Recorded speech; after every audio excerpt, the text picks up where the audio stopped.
Bonjour et bienvenue dans ce troisième module. Dans ce module-là, on va voir comment est-ce que l'on retouche une photo.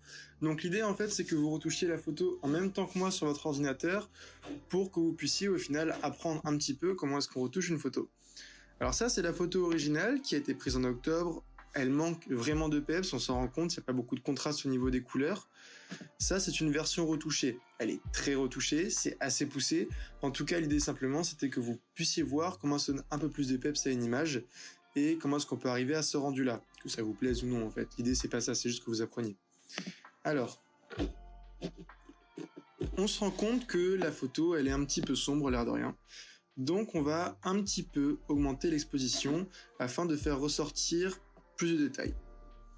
Ensuite, les ombres, je les ai déjà modifiées parce qu'en fait, à la base, elles sont comme ça, on se rend compte qu'on perd la donnée ici, donc on va un petit peu l'augmenter de manière à ce qu'on puisse travailler ici, que ça se voit davantage.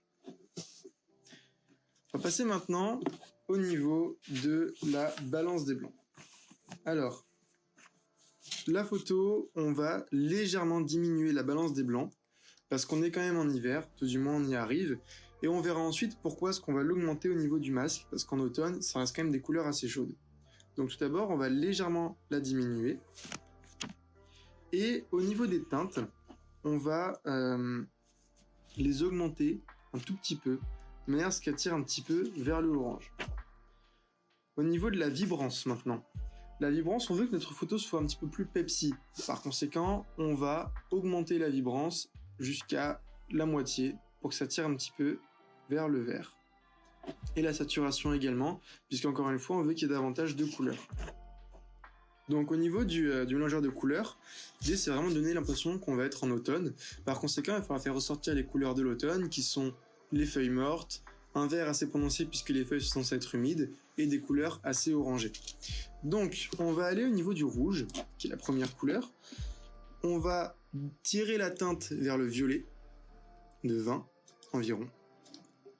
Augmenter la saturation de 50, parce qu'en fait, vous le savez peut-être, les feuilles mortes elles sont orangées, par conséquent il y a du rouge dedans, donc il faut tirer légèrement le rouge. Ensuite on va aller au niveau du orange, le orange qui est la couleur principale au final qu'on va donner puisqu'on reste en automne comme je l'ai dit précédemment. Le orange, on va diminuer la teinte encore une fois vers le rose, et on va diminuer la saturation. Voilà. Parce qu'en fait, sinon, on va avoir une photo qui va être trop saturée, qui va trop tirer vers le orange, donc ça va être assez laid. On va aller maintenant au niveau du jaune. Le jaune, en fait, ça va être la composante de tout ce qui est ici ou au niveau de l'herbe.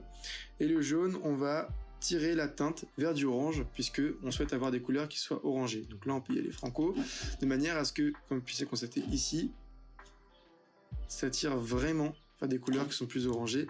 Et donc, on commence à avoir une impression d'automne qui commence à arriver. On va maintenant augmenter la saturation, puisqu'on veut que ça se voit, justement, le orange. Et on va maintenant arriver sur le vert. Le vert, ça va être tout ce qui est au niveau des plantes, en bas. Là, ici, il faut que ce soit bien prononcé, qu'on ait une impression d'humidité de l'herbe. Par conséquent, ça va vraiment tirer vers le bleu. On va pousser ça à fond. Et on va également augmenter la saturation pour que ça se remarque. Comme ceci. Maintenant, au niveau du bleu clair, justement. On va augmenter la teinte pour la tirer vers le bleu foncé, puisque c'est ce que l'on cherche. Un ciel un petit peu plus sombre. Et au niveau du bleu foncé, maintenant, on va augmenter la teinte encore une fois vers du bleu foncé, la saturation et la luminance. Pour finir, le mauve, on va simplement diminuer la teinte à 100. Voilà, donc là en fait on a travaillé les couleurs de manière à ce que l'on puisse avoir quelque chose un peu précis. Je vous montre l'original, la version retouchée, il y a davantage de couleurs. Maintenant qu'on a fait ça, on va donner une âme à notre image avec le color grading. Donc, ce qu'on va faire, c'est qu'au niveau des tons moyens, on va les tirer légèrement vers le bleu. Pas beaucoup, mais un petit peu. Maintenant au niveau des ombres, ça va être toute cette zone-là ici, on va tirer vers du bleu-violet. Pas trop, un petit peu plus vers le bleu, mais un petit peu quand même. Et enfin au niveau des hautes lumières, donc toutes ces zones-là, vu qu'on veut donner l'illusion qu'on soit en automne, et comme il y a du orange ici, il faut conduire ça un petit peu vers le jaune, comme ceci. On va maintenant ensuite aller au niveau de la correction du voile. La correction du voile, ça va être quand en fait il y a un petit peu de brouillard ou autre. Ici, il n'y en a pas, mais ça permet d'accentuer davantage au final les tons, donc on va le tirer un petit peu vers la droite. Une fois que ça c'est fait, on va rajouter du grain pour ajouter une sorte de cachet à l'image. Ça c'est un choix personnel. C'est simplement qu'en fait, toute cette zone là ici, c'est moyennement joli en fait à cause du focus. Par conséquent, on va mettre un petit peu de grain. Le grain, vous le mettez, vous en mettez pas, ça dépend simplement de vos goûts. Ici, c'est dans l'idée de l'image. Une fois qu'on a fait ça, en fait, on se rend compte qu'il y a une petite étiquette ici, et elle est pas très très belle. Donc on a envie de la retirer. On va donc aller au niveau du multicorrecteur. On va régler la taille de manière à ce que ça fasse la taille de l'étiquette, donc encore un petit peu moins. Plus, on sélectionne l'étiquette. Et par défaut, il nous propose une solution. On regarde, ça choque pas. Donc c'est comme ça qu'on a retiré l'étiquette. Et enfin, pour finir, il va falloir que l'on crée un masque.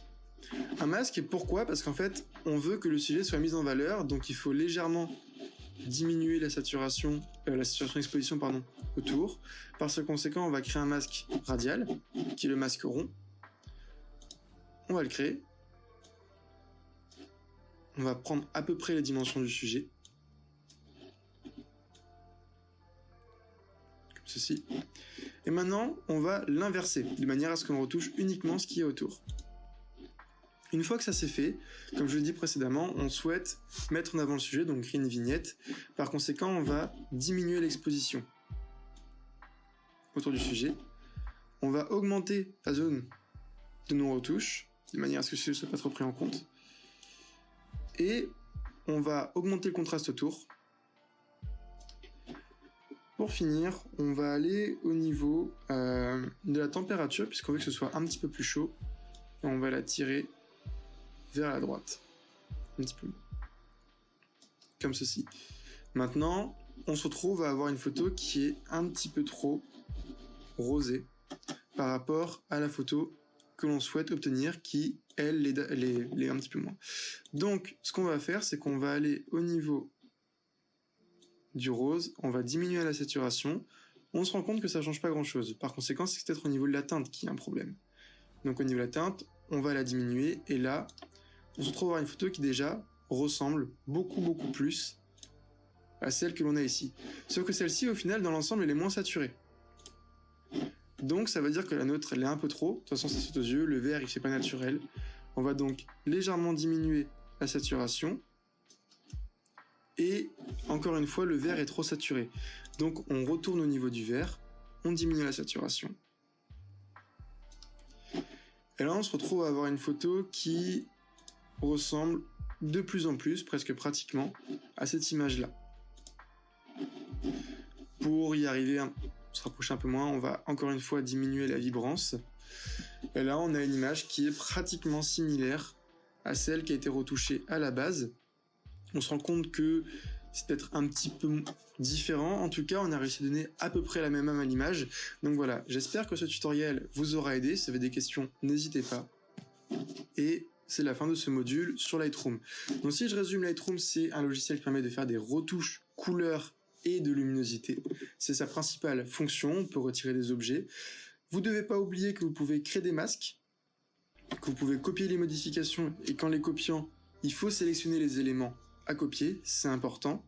Et j'espère que vous amuserez bien, que ça vous sera utile au sein de l'agence Elis. Merci d'avoir regardé ce tutoriel, j'espère qu'ils vous auront convenu.